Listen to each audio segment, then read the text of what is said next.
Tips and techniques.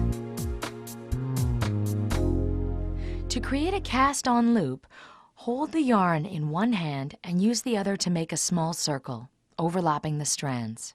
Take the top strand, fold it over with your fingers, and push it up through the circle from beneath. Pull this new loop up while holding the yarn to create a snug slip knot. Holding this cast-on loop, put a knitting needle through the center. Slide the slip knot up to the needle. This is your first cast-on stitch and the only one done this way. Hold your needle in one hand and your yarn in the other. Place your thumb and forefinger between the strands. Keep the strand attached to the ball against your forefinger and the loose strand against your thumb. Shift your hand back to allow you to work near the palm of your hand. To cast on with your needle, go in from the bottom of the thumb and toward the forefinger. Push the needle down through the loop created by the forefinger and bring the yarn forward. Bring it right through the hole you went in near your thumb. Release the yarn from around your thumb and reposition your thumb against the strand to draw it back and pull the stitch up to the needle. Shift your hand back to allow you to work near the palm of your hand again.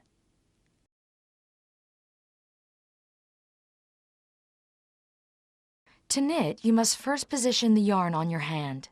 You will hold it the same way for every stitch. Start with your needle in one hand. Place the pinky finger of your free hand under the strand of yarn that is attached to the ball. Bring the strand up and across the back of your hand to your forefinger. Wrap the strand around your forefinger twice. Move your needle to the same hand as the yarn. With the other needle in your free hand, place the tip of it into the back of the first stitch from below. Still using the tip of the needle, reach behind the strand at the back, bringing it in front of the needle. Hold it onto the needle with your finger and bring it through the same hole you originally went into. Slide the old stitch up and off the original needle. The new stitch will be on the other needle. Repeat.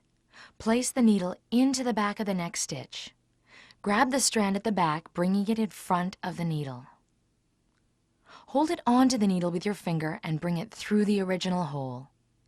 Slide the old stitch up and off the original needle. The new stitch will be on the other needle.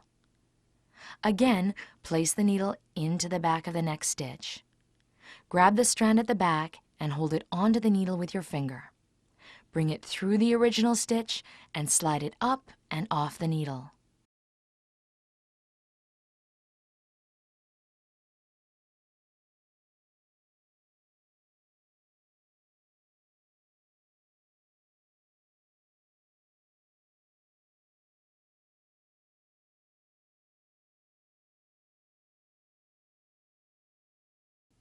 To purl a stitch, the yarn must be in front of the needles. Place the tip of the needle in through the top and front of the stitch. With your finger, bring the yarn down between the needles. Push the working needle away through the original stitch and slide the old stitch off the needle. The new stitch will be on the other needle. Again, place the needle in through the top and front of the next stitch. With your finger, bring the yarn down between the needles. Push the working needle away through the original stitch and slide the old stitch off of the needle. The new stitch will be on the other needle. Repeat, needle in the front, yarn down, needle away through the old stitch and off. Once more, needle in front, yarn down, needle away through the old stitch and off. A knit stitch looks like this. Sometimes a stitch can be dropped off the needle by mistake and come undone, like this. To pick up a knit stitch, put the tip of your needle in front of the dropped stitch. With the needle tip, go over the strand behind and pull it forward through the dropped stitch. You will now have a new stitch on your needle, but it will be on backwards. Take the stitch off the needle with your fingers or with the other needle and turn it around and slide it back on. Again, with the needle tip, go over the strand behind and bring forward through the dropped stitch. Then continue knitting. Sometimes we have to correct a stitch such as this one. It should have been a knit, but it was purled.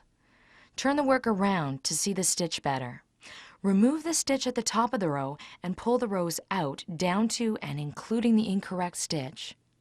With the tip of the working needle, pick up the dropped purl stitch from behind. Gently, with your fingers, remove it from the needle.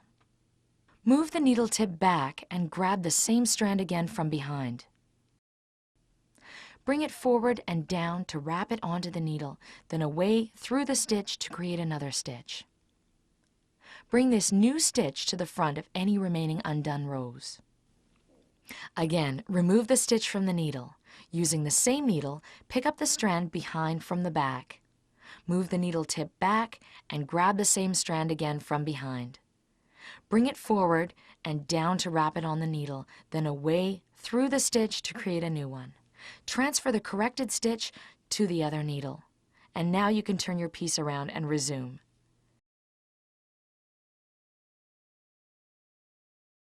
Here's how to add a new ball of yarn to your project. We take the old strand and the strand from the new ball of yarn and overlap them. The new strand should extend for approximately 6 inches, so there is enough length to sew it in. We will knit the first stitch of the next row with both strands, so wrap them together around your hand. Knit into the first stitch, but pick up both strands in the back and bring them through and off. Now we will let go of the old strand and continue with the new strand only.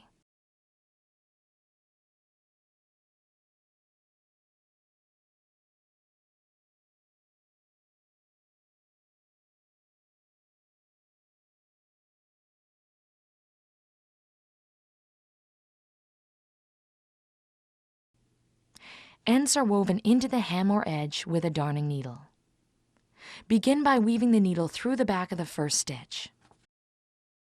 Weaving across the back of the hem, go into the next stitch from the front.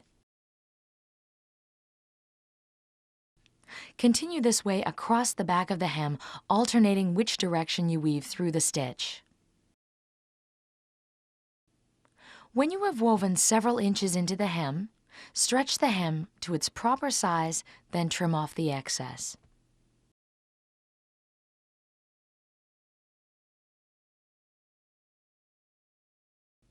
To sew 2 pieces together, first you should line them up. Using a strand from one of the pieces, weave the needle into the first stitch of the other piece. Pull the thread all the way through. Now go back to the original side and weave the needle through the next stitch.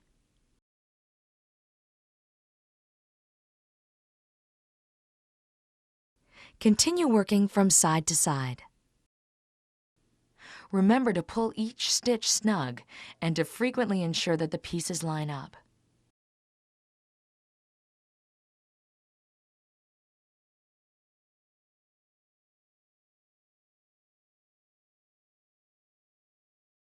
A finished seam should have no gaps and be durable and neat.